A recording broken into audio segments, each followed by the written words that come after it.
Existen registros históricos de un pueblo llamado en crónicas pali los Bakis, los hijos de Vaca, que en las crónicas chinas se llaman Xiongnu, una tribu nómada bárbara de origen incierto, quizás Mongolia, que irrumpió en el Punjab del siglo V de nuestra era como los heftalitas. Estos heftalitas del siglo V eran una rama de los hunos, una confederación de varias tribus nómadas, algunas de las cuales estaban avanzando sobre Europa Oriental en ese mismo contexto histórico. Sobre estos heftalitas que estaban en Persia y el Indostán no se sabe mucho sobre su repentina y absoluta desaparición. Hubo una guerra hacia mitad del siglo VI que puso en acción a las tropas de la alianza turco-persa del rey Khosrau en lo que pudo ser un posible genocidio heftalita, que situó el río Amu Daria y su antigua desembocadura en el mar Caspio como frontera de las dos superpotencias militares del momento. No se sabe cuántos heftalitas sobrevivieron y a dónde huyeron tras su holocausto en Persia e India, pero no pudieron ser pocos, pues era una comunidad importante, nómada, guerrera, mercenaria, con más que demostradas credenciales para la supervivencia en situaciones adversas. No pudieron quedarse en la zona sur persa, sino en el área turca, al norte de las fronteras políticas formadas a ambos lados del mar Caspio, al este por el río Amu Daria y al oeste por la cordillera del Cáucaso.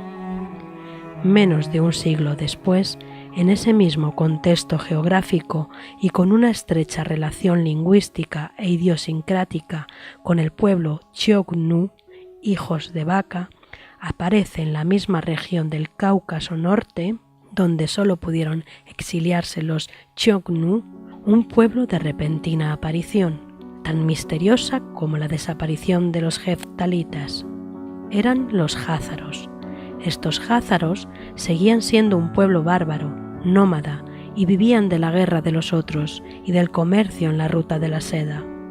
Religiosamente seguían los cultos típicos de su origen étnico, un chamanismo nómada en donde se integraban rituales de sacrificio sanguinario y brujería. Era esa religión de la guerra propia de esta gran familia étnica, compartida a grosso modo con los hunos, los samoyedos, los mongoles y pueblos con unos mismos rasgos culturales del llamado Ciclo del Este. Sin embargo, a pesar de ser un pueblo culturalmente pobre, el poder de los jázaros se expandió considerablemente a lo largo del siglo VII, gracias a la explotación y el saqueo de la ruta de la seda y a la función política que una cristiana Bizancio extrajo de este ya reino de Cazaria, el cual había extendido sus fronteras hasta la región ucraniana de Crimea con la ayuda bizantina.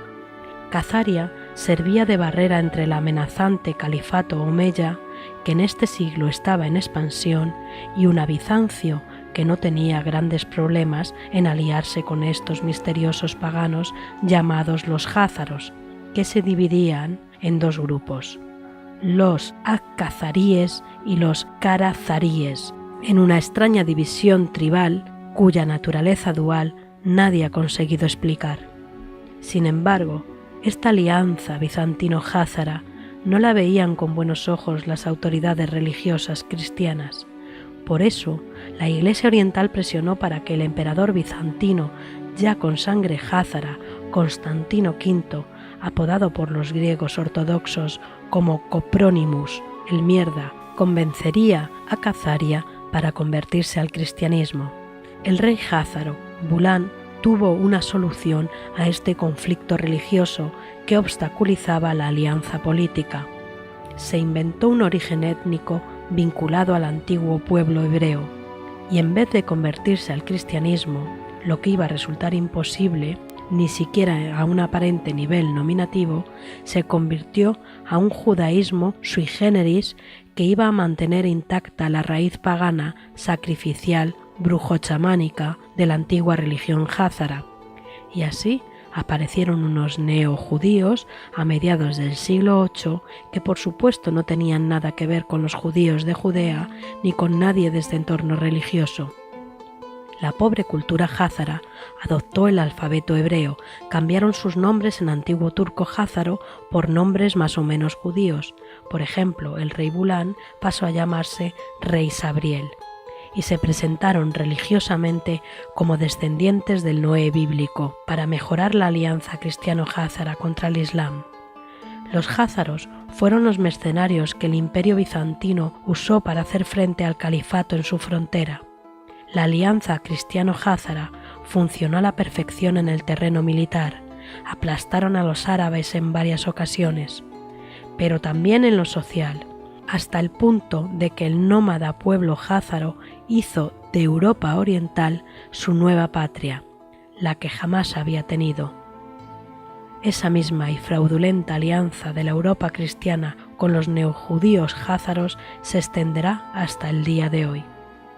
Ya con Khazaria desintegrada como Estado, los házaros neojudíos desarrollaron un nuevo fenómeno religioso en la Europa oriental, basado no tanto en la Torá, sino en un Talmud de formulación reciente y fraudulenta, y no tanto en el idioma hebreo, sino en una nueva lengua, el Yiddish, una lengua eslavo-germánica que adopta el alfabeto hebreo. Este neojudaísmo europeo se hace llamar Askenaz, y se convierte en la religión de una comunidad házara nómada que se adaptará como élite comercial en los reinos cristianos orientales primero y occidentales después. La influencia que los házaros alcanzan a tener en ciertos reinos europeos llega a incomodar a varios tronos. Esta expansión migratoria y social del pueblo házaro es advertida por ciertos gobernantes cristianos, como Luis II de Baviera en el siglo XIII, Luis I de Hungría en el siglo XIV y varios reyes de Francia, reinos germanos, Holanda, los reyes católicos en España en el siglo XV. Todos ellos emitieron leyes de expulsión de los neojudíos fuera de las fronteras de los respectivos reinos. En el siglo siguiente, el siglo XVI, prácticamente todos los estados aplican leyes parecidas para una comunidad extranjera ciertamente astuta, muy bien dotada para las ciencias políticas y que en unos pocos años manejarán todos los reinos europeos a su antojo e intereses. La cuestión judía había nacido en Europa y, como se puede comprobar, esta cuestión no tenía ningún trasfondo religioso a pesar del nombre. Este éxito definitivo de los neojudíos en su toma de poder europeo cristaliza en 1694 con la fundación del Banco de Inglaterra e inaugura un siglo con varias misiones políticas para los házaros neojudíos, basadas todas ellas en su movilidad internacional, sin un país propio como sede. Actuaban de forma metaestatal como prestamistas de diferentes reinos y reyes cristianos que ya se habían plegado a unos intereses que sentían como propios. Así, una dinastía de usureros askenazis afincada en Alemania, como los Bauer, conocidos después como los Rothschild, se sitúan a finales del siglo XVIII como agentes de confianza de los principales príncipes de Europa. La intromisión de los neojudíos no se queda en el plano político. Ellos saben desde su alianza con el Imperio bizantino que la Iglesia suponía ser su gran enemigo potencial, pues ella era consciente de la impostura y el auténtico origen y misión de estos mercenarios nómadas. Por ello, se inicia una campaña de destrucción eclesiástica y de infiltración en la institución católica, condensada en las agrupaciones masónicas del estratega político Adam Weishaupt. Estas intrigas explotan en una revolución francesa, a medida de los intereses de los banqueros centrales y la masonería askenazi. Simultáneamente, el prestamista Nathan Meyer Rothschild se muda a Londres para 10 años después convertirse en el dueño y señor del Banco de Inglaterra. Jacob Rothschild se instala después en París y hace esencialmente lo mismo con el Imperio francés. Al otro lado del Océano Atlántico se inicia una guerra con los independizados Estados Unidos de América, que culmina con la expansión del Imperio Rothschild bajo la forma de la fundación de la Reserva Federal Norteamericana. Durante el siglo XIX, el poder de los neojudíos se había desbocado hasta límites que nadie podía haber imaginado, pero esto era solo la antesala de una toma de poder absoluto, desarrollada durante todo el siglo XX. A finales del siglo XIX, en las que nazi Theodor Herzl elabora las teorías que se iban a poner en práctica a través de las horrendas guerras y revoluciones que se inauguran con el siglo XX. Se trata del sionismo, el movimiento político que busca un regreso fraudulento a Palestina de un pueblo que jamás estuvo allí.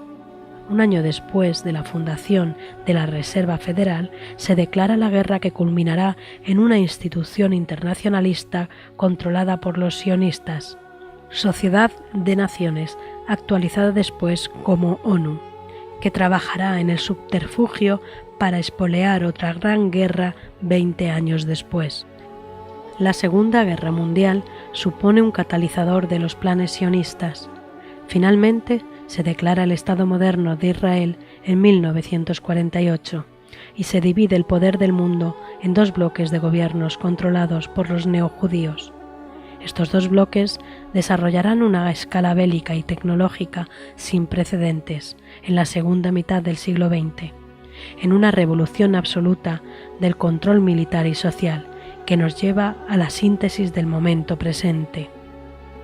Tras el colapso soviético y una teatral Guerra Fría, usada como pretexto para el desarrollo bélico-tecnológico más allá de las estrellas, vemos ya en pleno siglo XXI como dos entidades házaras, dos fuerzas hermanadas racial y espiritualmente, gobiernan el mundo en su totalidad bajo un régimen tiránico de control bancario y militar.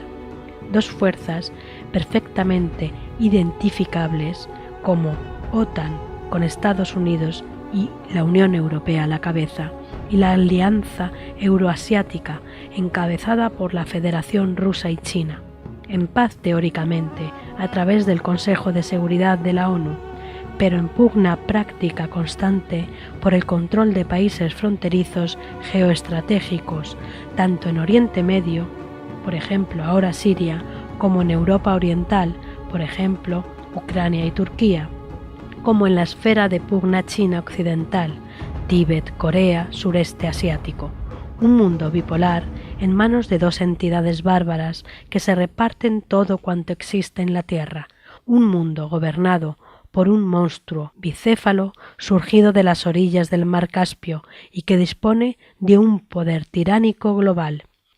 Este es el nuevo orden mundial, identificable hoy en día. Any one of the Syrians I have met would speak more eloquently about the conflict than I ever could. Nearly 4 million Syrian refugees are victims of a conflict they have no part in. Yet they are stigmatized, unwanted, and regarded as a burden. So I'm here for them, because this is their United Nations.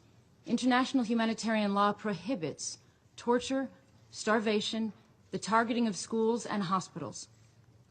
But these crimes are happening every day in Syria.